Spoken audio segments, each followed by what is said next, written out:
Células-tronco são células indiferenciadas que podem originar células especializadas de diversos tecidos do organismo, dependendo da ativação e expressão de diferentes grupos de genes.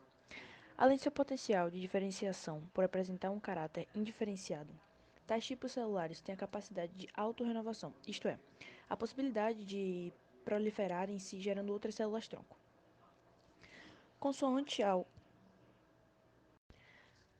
ao DE, CS, descritores em ciência da saúde, células-tronco são células relativamente indiferenciadas que conservam a habilidade de dividir-se e proliferar durante toda a vida pós-natal, a fim de fornecer células progenitoras que possam diferenciar-se em células especializadas. Também conhecidas enquanto células-fonte, as células-tronco desempenham um importantíssimo papel na reposição celular e na regeneração tecidual. Enquanto uma célula da pele, por exemplo, é capaz de reproduzir apenas mais pele, as células-tronco são células mestres, com capacidade de diferenciar-se em qualquer célula.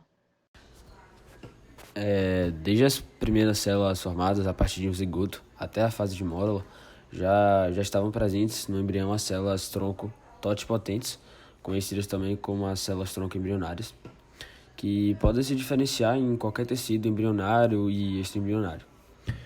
Na fase seguinte, as células da massa celular interna do embrioblasto, isto é, as células-tronco pluripotentes, são capazes de se diferenciar em qualquer tecido do organismo, mas elas são incapazes de originar os anexos embrionários.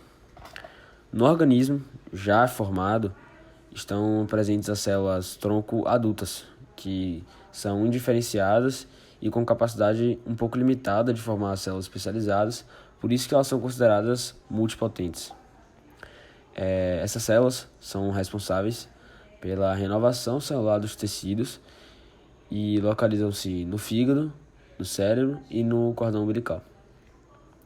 Como essas células não precisam de embriões, as células-tronco adultas são menos versáteis que as embrionárias, pois elas não são capazes de se diferenciar em todos os tipos de células humanas, né? Além dessas, ainda existem as células-tronco de pluripotência induzida, a IPCS ou IPCSC.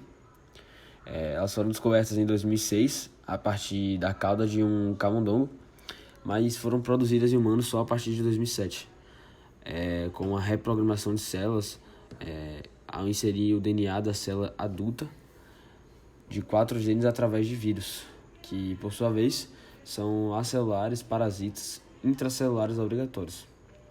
Nesse processo de reprogramação, as células voltam a ser células-tronco embrionárias e possuem características de autorrenovação e capacidade de se diferenciarem em qualquer tecido.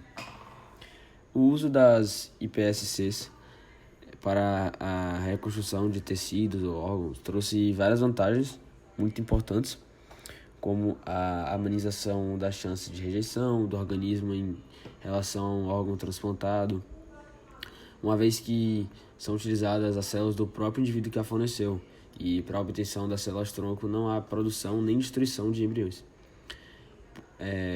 Posto que sejam promissoras, ainda é preciso que haja um aprimoramento das técnicas de sua obtenção, buscando evitar alterações genômicas e desenvolvimento de tumores.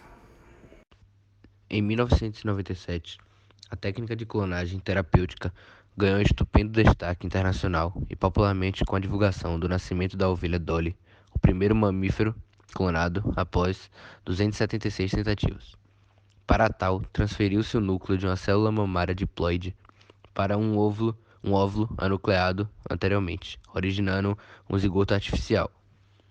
Em seguida, o embrião gerado foi inserido no útero de uma outra espécie de ovelha, dando origem a um indivíduo idêntico, clonado ao doador da célula mamária.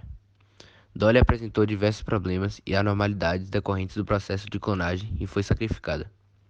Na clonagem terapêutica, por sua vez, também há essa transferência do núcleo de uma célula diferenciada para um óvulo anucleado. Posto que o embrião não é implantado no útero, as células são multiplicadas em laboratórios para gerar tecidos específicos, podendo produzir células-tronco para tratamento de doenças e facilitar transplantes. Apesar de suas vantagens, com a chegada das IPSCs, a clonagem terapêutica perdeu força. Além disso, há uma vasta gama de doenças que seriam beneficiadas com a utilização das células-tronco, tais quais câncer, através da reconstrução de tecidos e entendimento da divisão anormal de células, doenças cardíacas pela renovação do tecido da retina, degeneração muscular através da reposição de células ou tecido da retina, diabetes pela injeção de células produtoras de insulina, doenças autoimunes através da reposição de células do sangue, doença pulmonar, crescimento de novo tecido, pelo, esclerose múltipla através da reposição de células cerebrais, lesões na medula pela reposição de células neurais, mal de Parkinson através da reposição de células cerebrais, osteoartrite pela reconstrução de tecido e osteoporose através da reposição de células.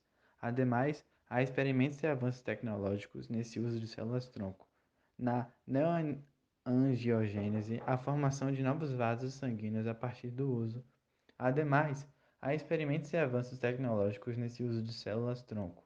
Na neoangiogênese, a formação de novos vasos sanguíneos a partir do uso de células-tronco está sendo cada vez mais evidenciada. Na cardiologia, realizados transplantes de células-tronco adultas e assim demonstrando que a terapia celular trouxe consideráveis melhoras clínicas na neurologia em 2002. Foram apresentados resultados de experimentos em ratos adultos com células-troncos isolados do sistema nervoso central, transplantadas que de tratamentos futuros para doenças neurodegenerativas e ao tratamento de lesões traumáticas. Apontaram a possibilidade, na ortopedia, as aplicações da célula-tronco estendem-se à engenharia biotecidual, que utiliza o rápido potencial de crescimento para obtenção de tecidos, tais como epiteliais, que são cultivados e reimplantados nos pacientes em casos de lesões. Na endocrinologia, a partir de células pancreáticas de órgãos doados, os pesquisadores conseguiram maturação in vitro de células-tronco e de ilhotas.